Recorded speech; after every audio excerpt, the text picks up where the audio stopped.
Boa noite. É uma alegria estarmos juntos para adorar o Senhor. E antes de meditarmos na Escritura, deixe-me só lembrar aos irmãos, na última assembleia da igreja, nós decidimos fazer uma campanha para a reforma dos banheiros.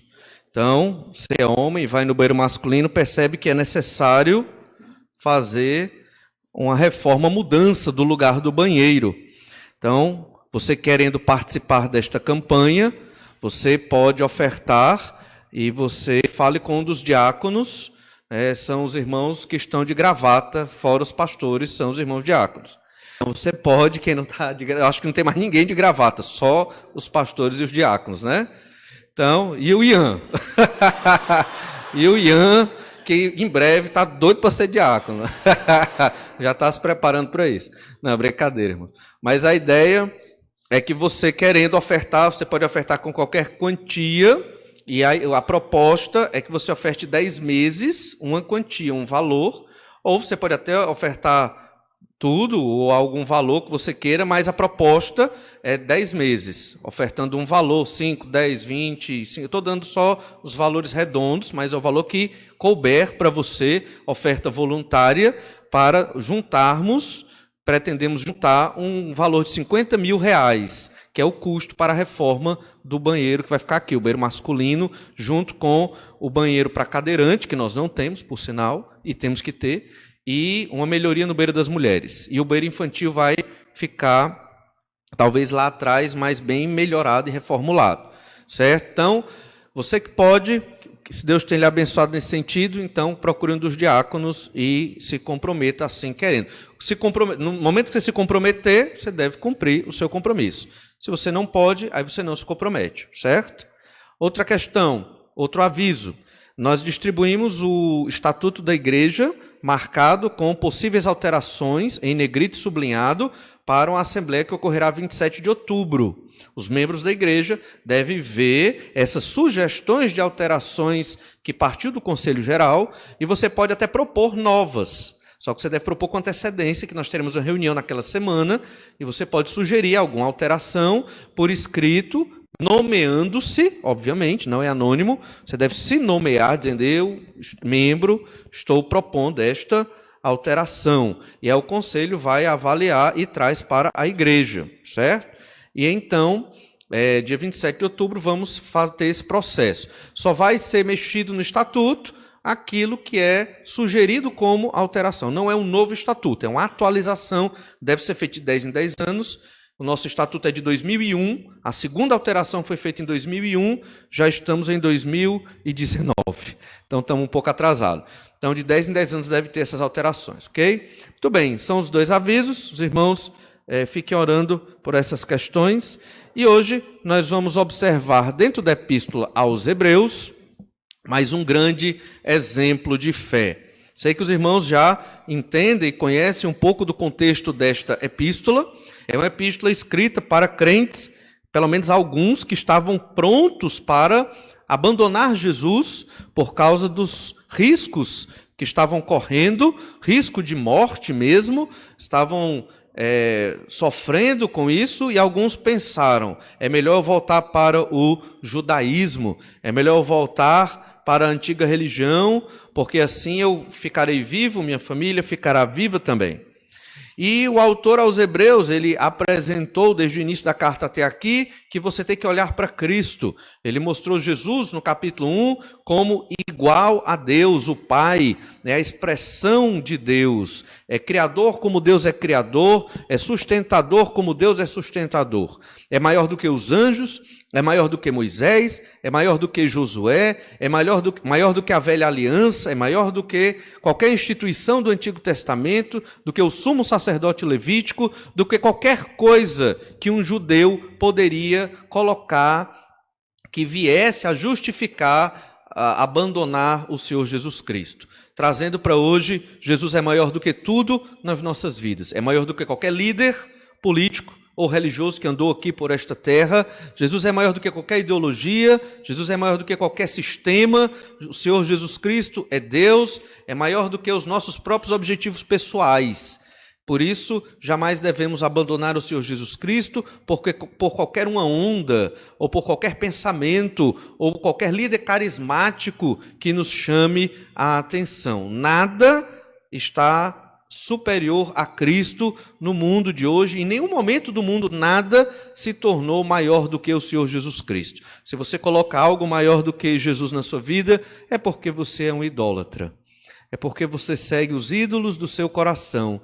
É porque você não teme a Deus, nem ao Senhor Jesus, que morreu na cruz pelos nossos pecados e ressuscitou ao terceiro dia. E completando a mensagem da Epístola aos Hebreus, além de dizer, você que está fraco na fé, você tem que olhar para Jesus, o autor de Hebreus diz, você tem que ter fé em Cristo. Sem fé, você não vai conseguir estar firme nos caminhos do Senhor Jesus Cristo. A fé, ela opera nas incertezas da vida. E a nossa vida é repleta de incertezas. Não sabemos se amanhã estaremos vivos. É uma incerteza. Mas pela fé, cremos num Senhor, num Deus que protege, que nos cuida, que cuida de nós, que nos ajuda em todas as coisas. Sem fé, irmãos, não tem como você viver ou servir ao Senhor Jesus Cristo. E a fé, ela sempre opera de modo prático. A fé não é uma emoção, a fé não é um sentimento, a fé não é uma ilusão, a fé é algo muito prático. E a fé se expressa na vida dos crentes através de suas obras, obras desafiadoras. E então o autor aos Hebreus nos mostrou uma série de homens que viveram pela fé no Antigo Testamento. Se você diz, pastor, é impossível uma pessoa viver pela fé e entregar a própria vida a Cristo e correr esse risco, é impossível, isso não existe. O autor aos Hebreus responde isso no capítulo 11, está aqui. Uma série de homens pecadores, mas que viveram pela fé e desta forma agradaram ao Senhor. Vamos ler do verso 1 ao verso 6. No entanto, a meditação de hoje é sobre o verso 5 e o verso 6. Hebreus 11, verso 1. Ora, a fé é a certeza de coisas que se esperam, a convicção de fatos que se não veem. Pois pela fé os antigos obtiveram bom testemunho. Pela fé, entendemos que foi o universo formado pela palavra de Deus, de maneira que o visível veio a existir das coisas que não aparecem. Pela fé, Abel ofereceu a Deus mais excelente sacrifício do que Caim, pelo qual obteve testemunho de ser justo, tendo a aprovação de Deus quanto às suas ofertas. Por meio dela também, mesmo depois de morto, ainda fala. Pela fé, Enoque foi trasladado para não ver a morte. Não foi achado, porque Deus o trasladara, pois também da sua trasladação obteve testemunho de haver agradado a Deus. De fato, sem fé é impossível agradar a Deus, porquanto é necessário que aquele que se aproxima de Deus creia que Ele existe e que se torna galardoador dos que o buscam. Pela fé, vivemos ou morremos para agradar a Deus. Esta é a ideia da mensagem de hoje. Pela fé, nós vivemos ou morremos para agradar a Deus. O nosso objetivo de vida é agradar ao Senhor. E agradamos a Deus somente pela fé.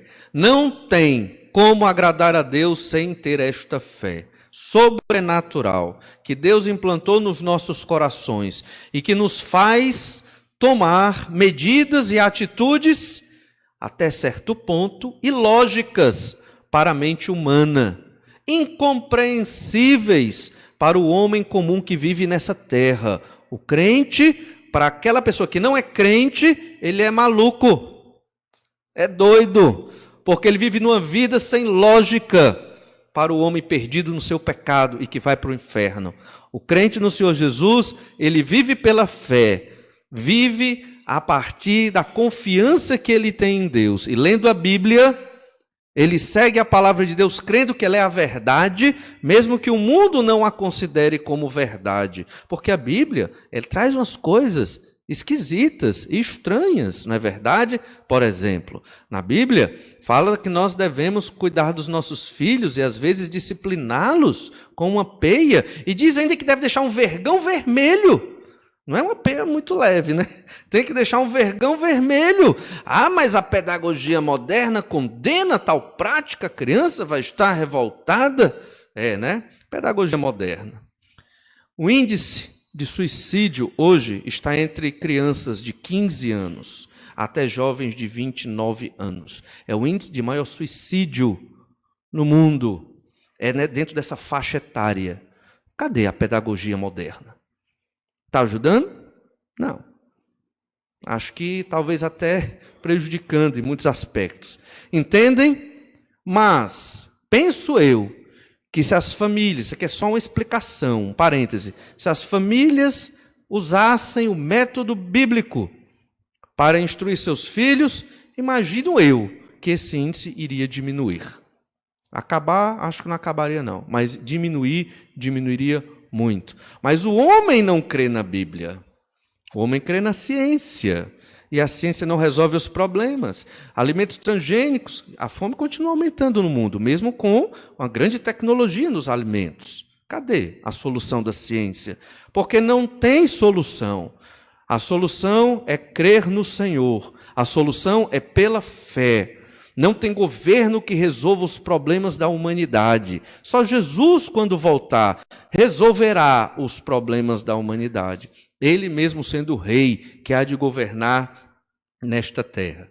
Perceba, irmãos, que se você não cultivar uma vida de fé, você não vai agradar a Deus e, consequentemente, não vai conhecer o quanto Deus é maravilhoso e, como resultado, não terá uma vida feliz. Se você não crê no Senhor, na sua revelação escrita, e não buscá-lo intimamente, com vontade, com desejo de servi-lo, você não vai conhecer o quanto nosso Deus é maravilhoso.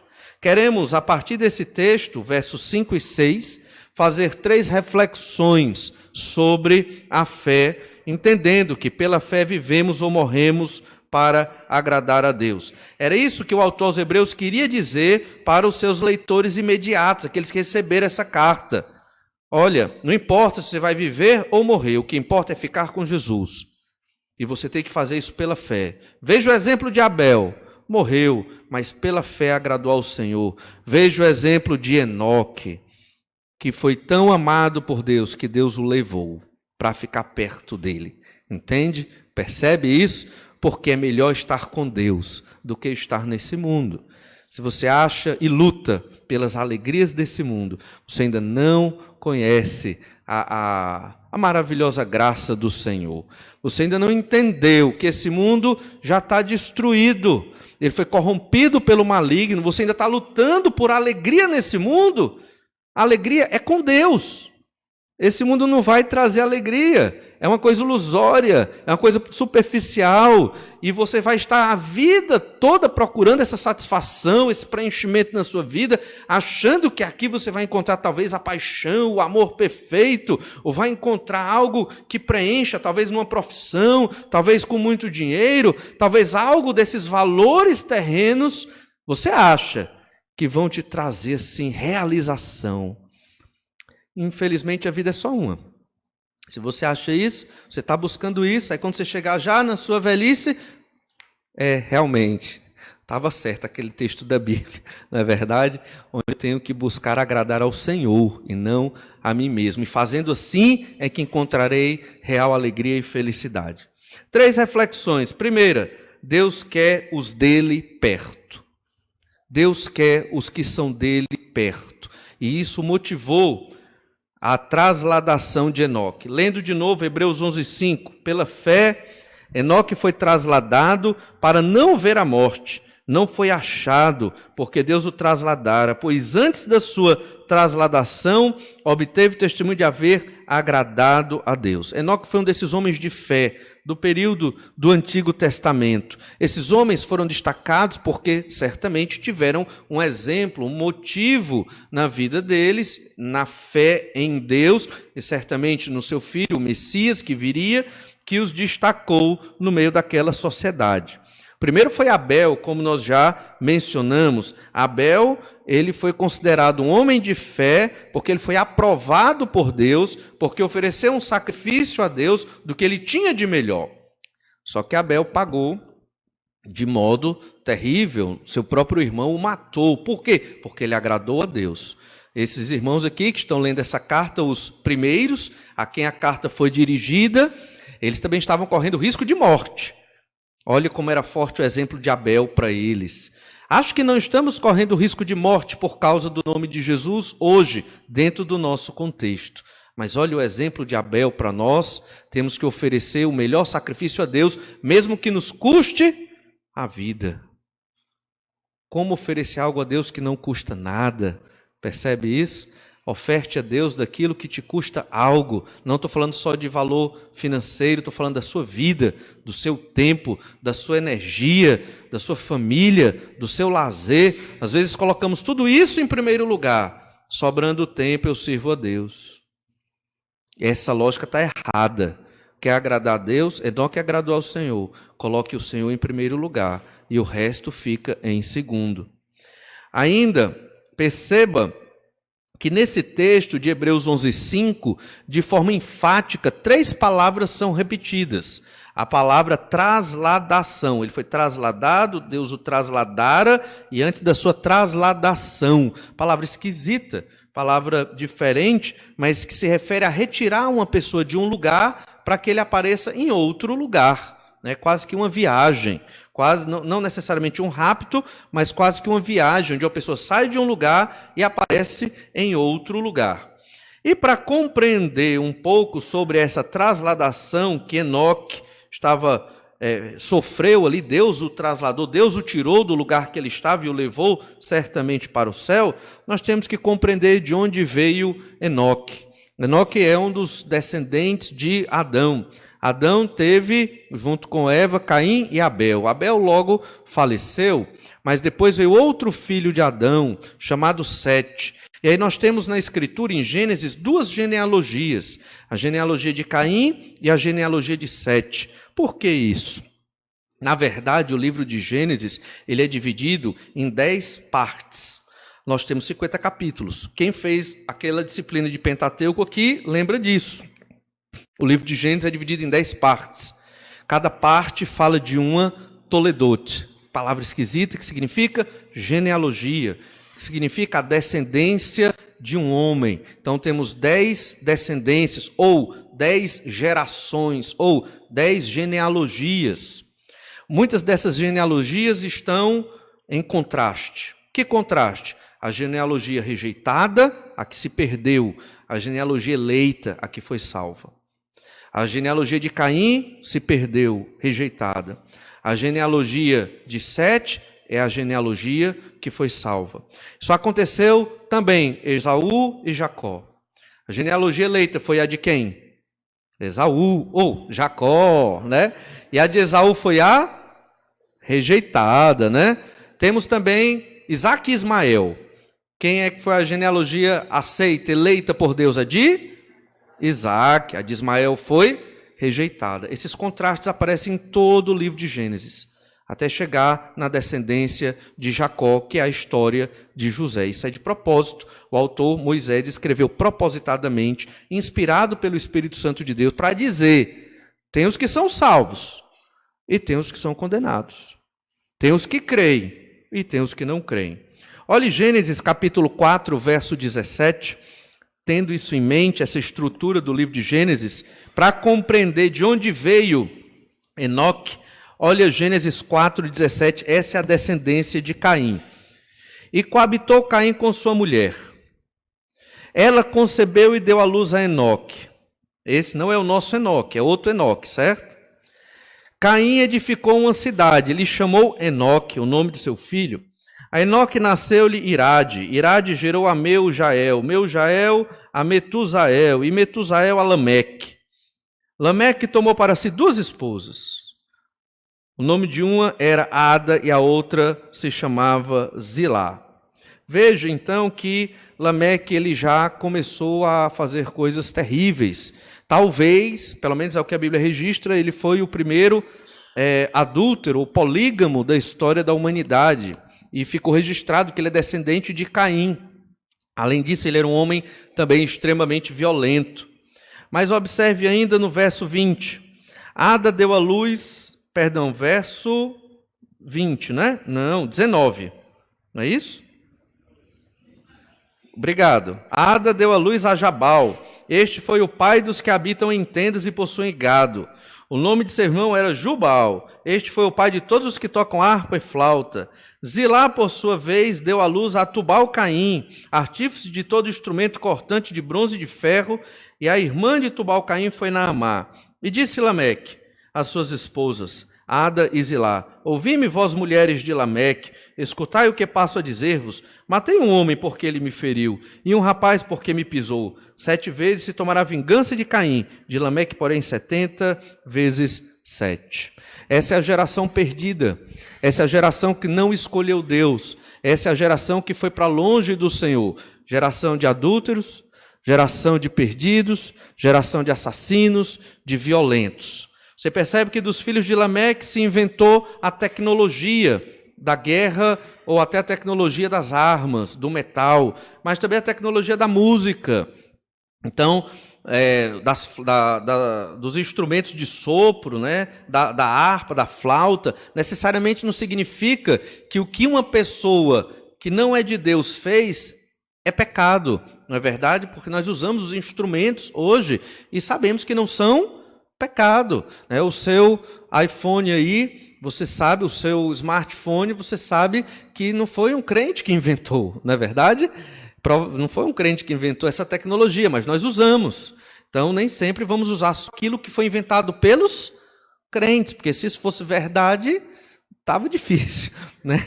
Os crentes não são muito ligados à tecnologia, por uma razão ou por outra.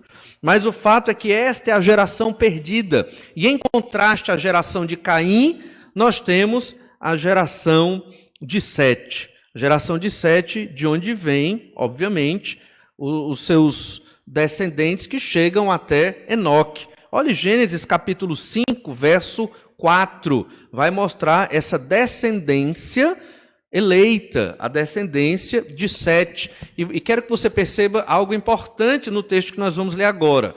Comparando com o de Gênesis 4 que acabamos de ler. Lá em Gênesis 4 você não vê a palavra morrer. Porque está pressuposto que eles vão morrer e nasceu outro e continua. Mas olhe Gênesis 5, verso 4 e perceba quantas vezes aparece o verbo morrer.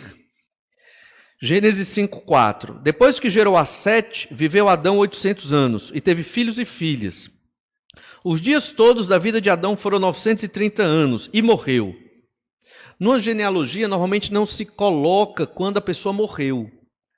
Pode colocar até a idade que ele viveu, mas não se diz, e morreu, entende? Esse é o destaque. Coloca a idade, viveu tantos anos, pronto, acabou-se.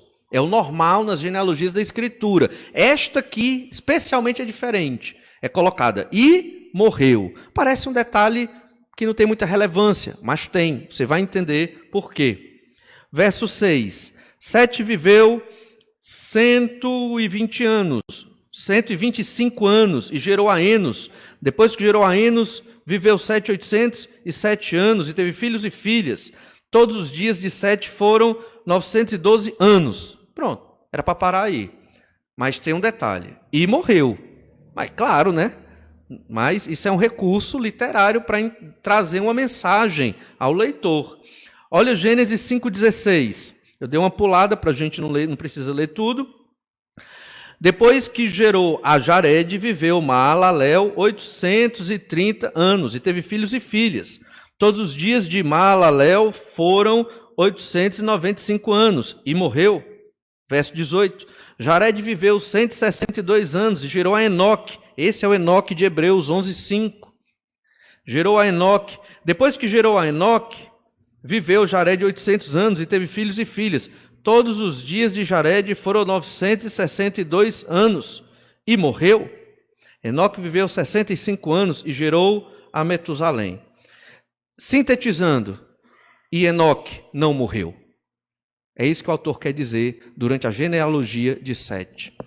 De todos os crentes na genealogia de Sete, Enoque era o mais fiel. E ele não morreu. Não morreu porque ele agradou tanto a Deus, que Deus o chamou para si. De tanto amor que Deus tinha por Enoque. Entende isso? Por isso que é repetido, e morreu, e morreu. Todos morreram, o que é natural. Depois do pecado, morrer é natural.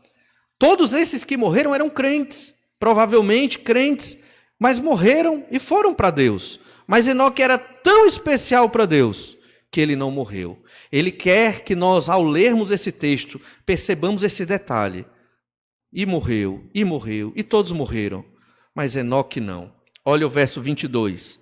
Andou Enoque com Deus, e depois que gerou a Metusalém, viveu 300 anos e teve filhos e filhas. Todos os dias de Enoque foram 365 anos. Andou Enoque com Deus, e já não era, porque Deus o tomou para si. Todos esses crentes da descendência de Sete serviram ao Senhor, mas morreram.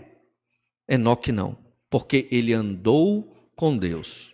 Todos andaram com Deus em um certo sentido, mas Enoque foi de modo especial, porque Enoque usou a sua vida para agradar a Deus, não agradar aos homens. E esse é o grande problema da nossa vida.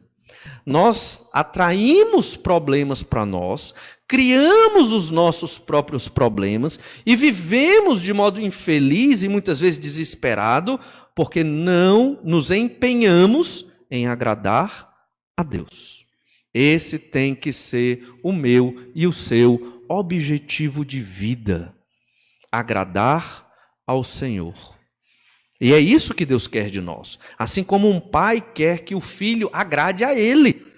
E como acontece muitas vezes hoje, os pais procurando cuidar dos seus filhos e tentando dar o melhor para eles, e parece que os filhos não agradecem, não retribuem muitas vezes, e às vezes tratam os pais de modo arrogante, com ignorância, né? Às vezes como se soubesse de tudo da vida, mais do que seus próprios pais. Da mesma forma nós fazemos com Deus. Dizemos para Deus com nossas atitudes que nós sabemos tudo da vida. Sabemos tudo e não precisamos dele. Por isso que nós não oramos como convém. Por isso que não lemos a Bíblia como deveríamos ler. Por isso que não obedecemos a Deus como deveríamos obedecer. Porque no fundo, achamos que sabemos das coisas. Talvez nem precisemos da Bíblia. A Bíblia é muito boa, mas já está bom que eu sei, né? Talvez nem precisemos orar tanto. Orar é muito bom, mas eu acho que já está no suficiente. E aí vamos guiando a nossa vida, nos achando muito espertos e inteligentes, quando na verdade não percebemos o quanto precisamos de Deus.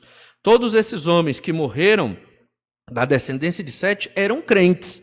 O destaque aqui está para Enoque, porque ele não foi um crente como qualquer crente. Ele foi um crente que viveu pela fé de modo a agradar a Deus. Ele andou com Deus. Tudo que ele fazia era pensando em Deus. Todos os momentos da sua vida, as decisões da sua vida, tudo, mesmo quando era difícil. Mas Enoque andou com Deus. E nós podemos fazer o mesmo. Esta é a motivação que a Bíblia dá para os crentes que estão fracos na fé. O Senhor está aí, de braços abertos, e você pode andar com Ele, buscá-lo a todo instante, a todo o momento. Lembra Hebreus 11:5? Volta lá para Hebreus 11:5. Ele está citando esse texto de Gênesis que nós acabamos de ler, e ele fala dessa expressão trasladar. Enoque foi trasladado, foi Deus que trasladou Enoque, e antes de ser trasladado, ele obteve esse excelente testemunho. Veja, ele foi trasladado porque ele obteve um excelente testemunho diante do Senhor nosso Deus. Esse verbo trasladar significa uma mudança de localização espacial. Ele estava vivo e Deus o levou e ele apareceu lá no céu, na habitação junto com Deus. Se Enoque já foi glorificado no seu corpo, não sabemos. Sabemos que ele não passou pela morte. E Deus o quis perto dele. Assim como um pai quer o seu filho perto de você. Deus quer os dele perto. A pergunta é, nós estamos agradando a Deus o quanto Deus merece ser agradado? nós gostamos de fazer os quereres do nosso Senhor, nós temos prazer de viver para Deus, de obedecer. Lendo a Bíblia, você percebe o que é que Deus gosta, o que é que Deus não gosta. Olha, então, se Deus gosta disso, eu vou me empenhar em fazer, porque é o que Ele gosta. Estar na igreja é o que Deus gosta? Eu vou para a igreja. Ler a Bíblia é o que Deus gosta? Vou ler a Bíblia. Não por causa da religiosidade em si, não por causa de alguém que vai me cobrar ou não, não porque eu quero destaque no meio da igreja, nada disso. Mas porque Deus gosta, Deus tem prazer quando eu vivo desta forma. Missões. Hoje vimos um relatório missionário sobre o evangelismo, a evangelização lá na Bolívia. Deus gosta de missões, é o projeto de Deus para a humanidade. Então eu tenho que gostar também, eu tenho que amar a obra missionária. É tão vasta, os irmãos veem tantos missionários dando o relatório aqui, e são tantas coisas para fazer na obra de missões, na pregação do evangelho em tantas partes do mundo. Estamos nos envolvendo com o que Deus gosta, com o que Deus ama, com a obra do Senhor Jesus que Ele começou aqui na terra. Irmãos, Deus quer os dele perto. Uma segunda reflexão, e nós já começamos essa reflexão, é que Deus quer ser agradado. Enoque foi trasladado porque agradou a Deus. Deus gostou tanto de Enoque que chamou ele para perto de si. Olha Hebreus 11, verso 6. Hebreus 11, verso 6. De fato, e aqui é uma reflexão do autor da epístola sobre a vida de Enoque. De fato, sem fé é impossível agradar a Deus, porquanto é necessário que aquele que se aproxima de Deus creia que Ele existe e que se torna galardoador dos que o buscam. Sem fé não agrada a Deus. Não tem como, não dá. E lembre-se, a fé é o que nos move para fazermos coisas muitas vezes impossíveis e difíceis para nós. Um crente em Jesus, ele sempre é desafiado. Não faltam desafios na vida de um crente no Senhor Jesus Cristo. Para alguns o desafio é vir para a escola bíblica dominical. Para outros o desafio é ler a própria Bíblia. Mas sempre haverão desafios. E você só faz pela fé. Porque na nossa racionalidade, nós não entendemos essas coisas que Deus pede para nós. Na nossa racionalidade, nós racionalizamos tudo. Nós achamos que qual o proveito? Por exemplo, vir 2 cultos no domingo. Qual o proveito? Tirar parte da minha renda e dar para um missionário? Qual o proveito disso? Eu não estou sendo feliz. Esse é o pensamento de muitos crentes. É um pensamento ateísta. É um pensamento de quem não tem fé. É um pensamento de quem não entende o que é investir no reino de Deus, com a sua vida no serviço da igreja para a glória de Deus e no serviço da obra missionária. É aquele que não está entendendo o que é viver pela fé. E nós temos que acordar, irmãos. A nossa igreja aqui não é só para fazer de conta que somos crentes.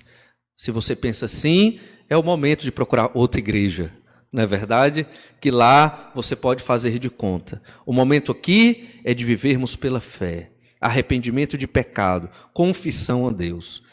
Todos os antigos profetas e o próprio Senhor Jesus Cristo e os apóstolos pregaram exatamente isso. Arrependimento de pecados, uma vida pela fé, uma vida que agrada a Deus. E só pela fé você vai agradar ao Senhor. Se você não crê na mensagem da Escritura, isso não se reflete em obras práticas na sua vida, que fé é a sua? De fato, sem fé é impossível agradar a Deus. Abel, pela fé, agradou a Deus. Foi morto pelo seu irmão.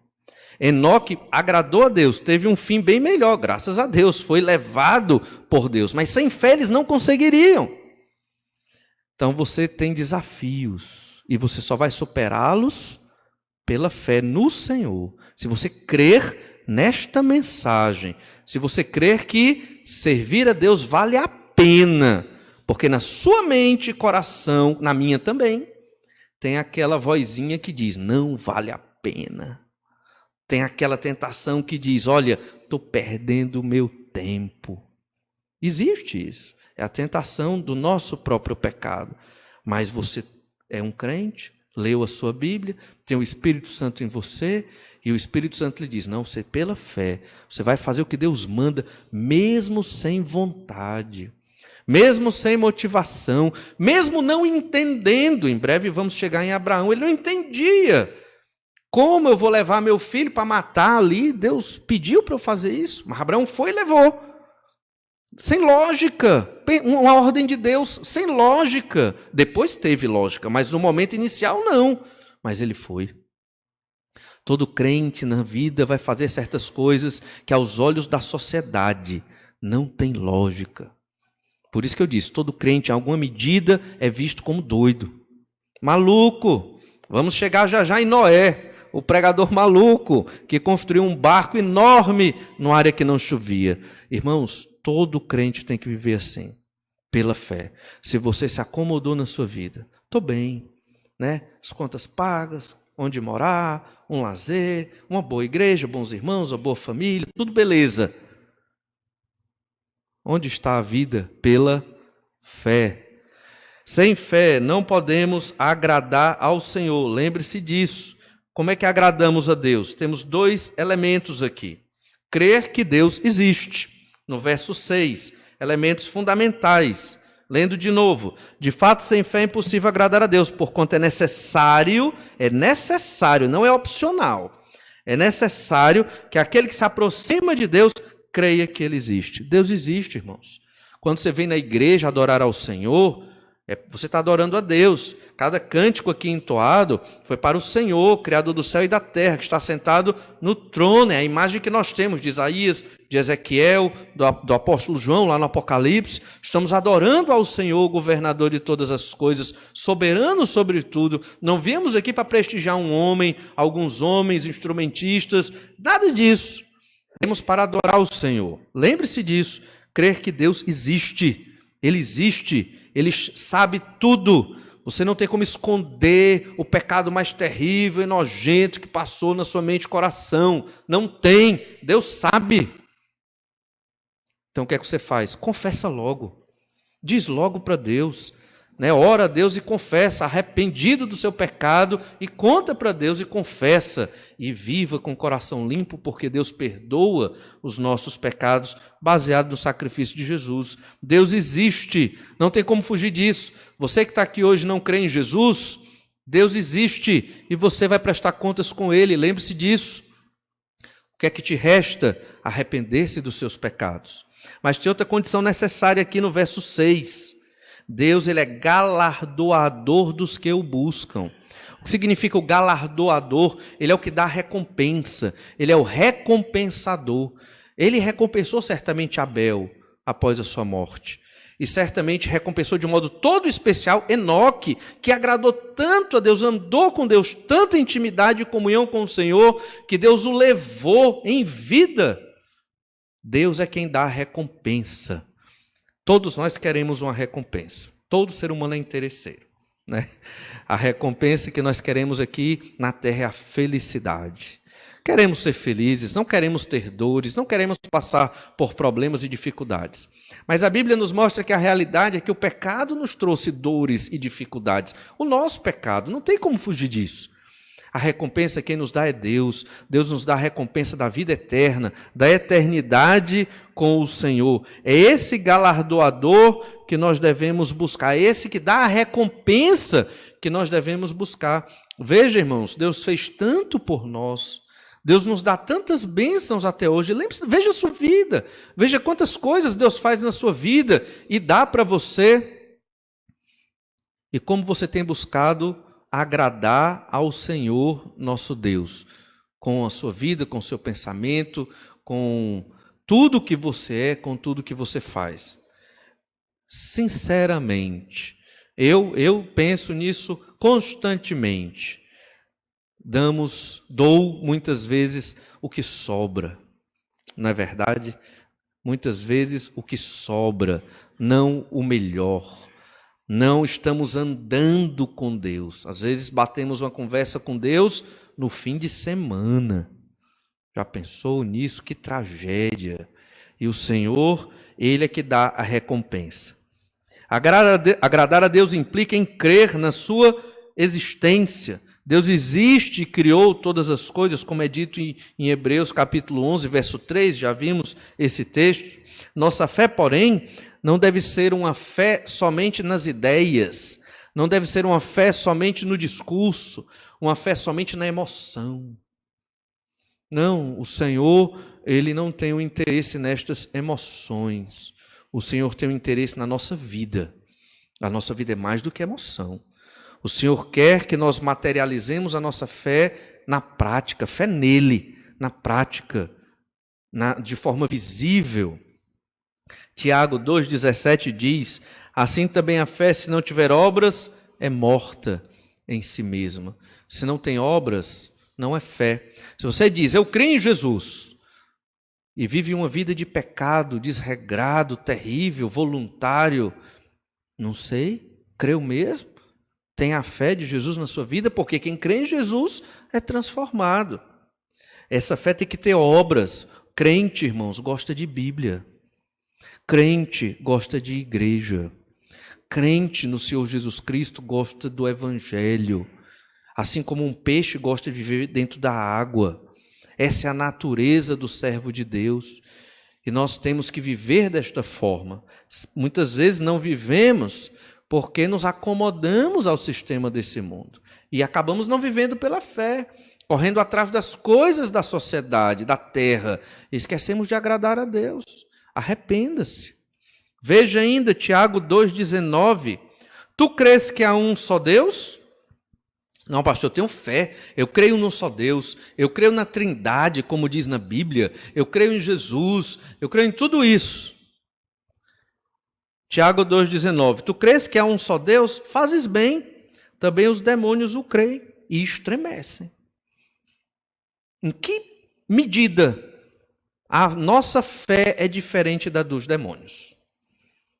Já pensou nisso? Porque crer que Deus existe, os demônios creem. Eles creem até porque eles têm um certo contato com o Senhor, em alguma medida, né?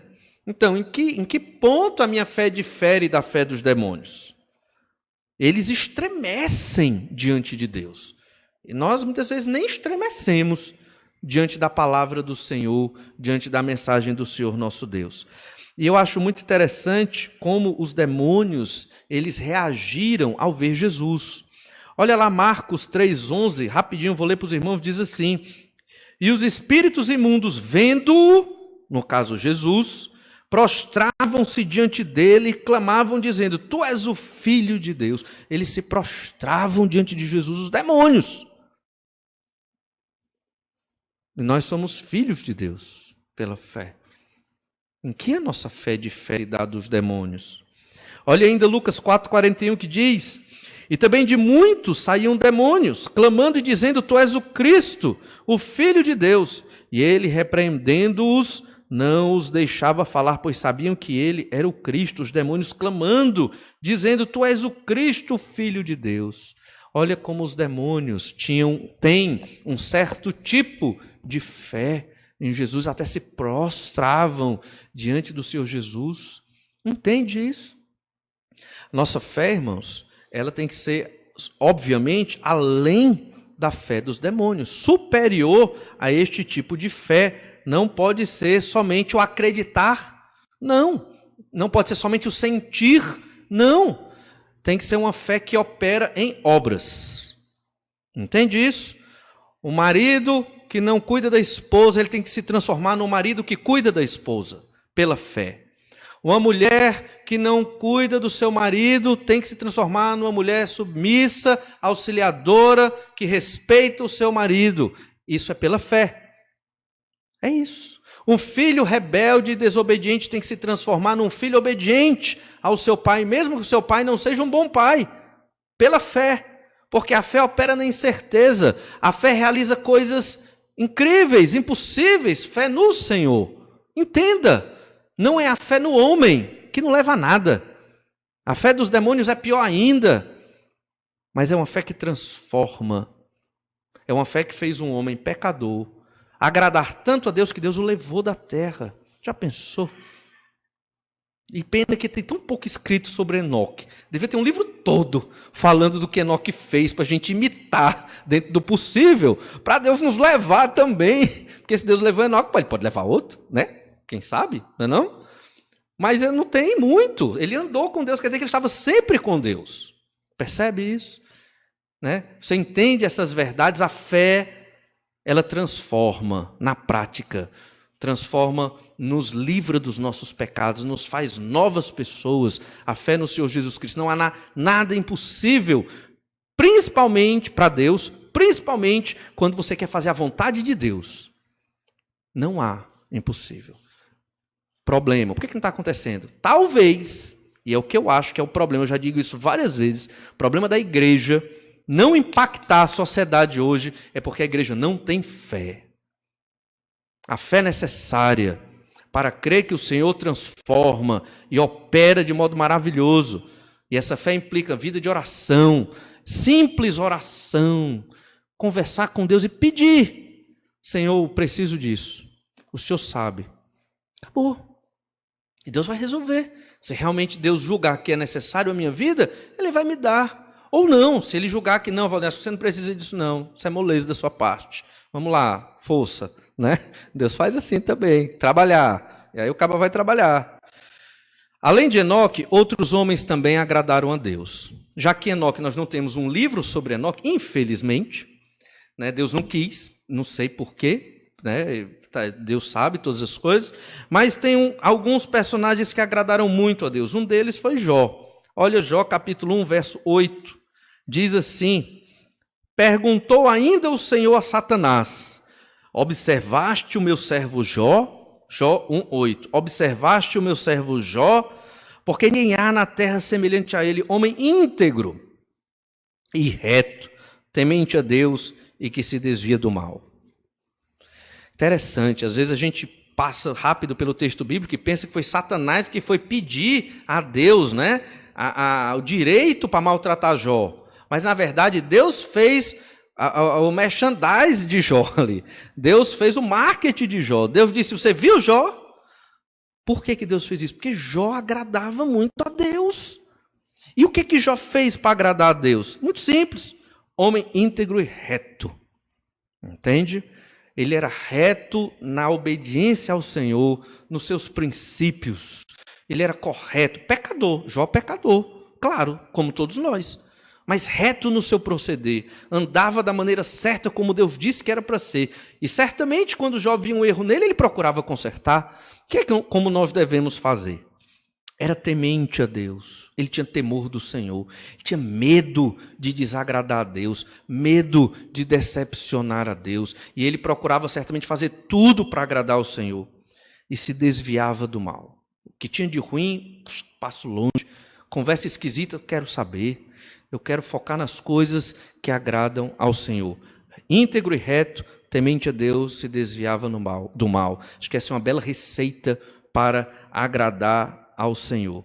Embora Jó agradasse a Deus, somente Enoque foi trasladado. Na verdade, não sabemos exatamente o porquê, Deus sabe todas as coisas, mas somente Enoque foi trasladado. Há outro texto na Bíblia que nos ajuda a compreender também como agradamos a Deus. Só que esses textos, muitas vezes, nós só olhamos a parte do homem e esquecemos a parte de Deus.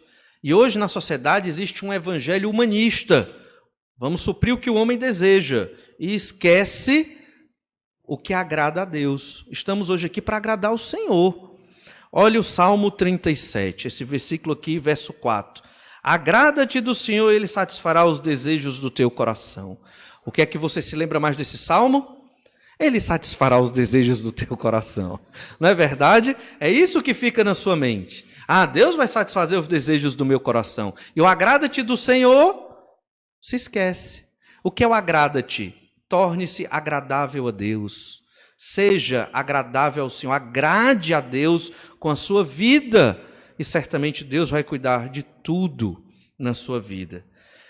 Temos que agradar a Deus. Só pensa em agradar a Deus quem busca o Senhor. Veja, voltando para Hebreus 11:6. Hebreus 11:6, duas palavrinhas importantes.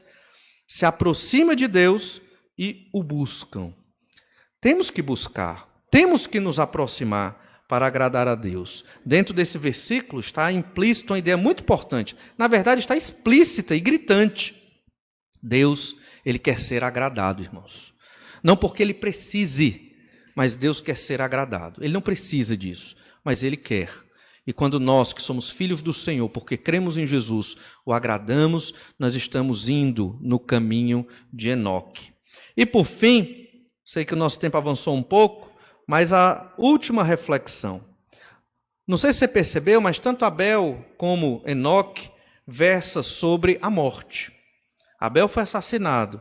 Enoque não morreu, mas foi levado. É o contrário, ele deve poder ter morrido, mas não morreu, como muitos crentes morreram, ele foi levado em vida. E a reflexão nos mostra outra forma de ver a morte. A morte, na verdade, ou estar fora desse mundo, embora seja uma coisa ruim e difícil aos nossos olhos, na perspectiva de Deus, não é tão ruim assim. Pode ser até algo positivo. Em que sentido? No sentido em que estaremos com o Senhor. É uma outra forma de ver a morte. Por que será que Abel foi assassinado de modo tão terrível? Deus quis assim.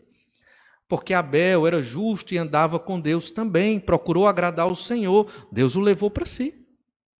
Da mesma forma, com Enoque, Deus o levou para si. Não morreu, mas Deus o tomou para si. E toda pessoa que é crente em Jesus e morre, é porque Deus está levando para si, para estar perto dele. Acabou sua jornada, acabou sua carreira, agora vai começar a verdadeira vida. É outra forma de ver a morte, a forma que o crente vê a morte no Senhor. Veja, Hebreus 11:4 diz, mesmo depois de morto, ainda fala, no caso de Enoque, Hebreus 11:5, pela fé Enoque foi trasladado para não ver a morte, nem chegou a ver a morte, mas foi retirado desse mundo, desse sistema terrível de pecado. Devemos ver o estar fora desse mundo, ou passar pela morte e também sair deste mundo e estar com Deus como uma grande bênção, irmãos. Alguns tentam retirar a sua vida por motivos completamente errados, egoístas, e não é disso que estamos falando certamente, mas estar com Deus é incomparavelmente melhor. 1 Coríntios 2,9 diz, mas como está escrito, nem olhos viram, nem ouvidos ouviram, nem jamais penetrou em coração humano o que Deus tem preparado para aqueles que o amam. É inimaginável o que Deus tem preparado para nós que cremos no nome do Senhor Jesus Cristo. É inimaginável. Não dá para entender, só sabemos que é extremamente bom, maravilhoso e feliz. Aqueles nossos amados que partiram, que Deus levou, crentes em Jesus, eles estão muito melhor do que nós. Muito melhor do que nós. Nós sofremos porque não entendemos. Nós sofremos porque o nosso pecado nos limita. Mas eles estão melhor do que nós. Olhe Eclesiastes 4, verso 1.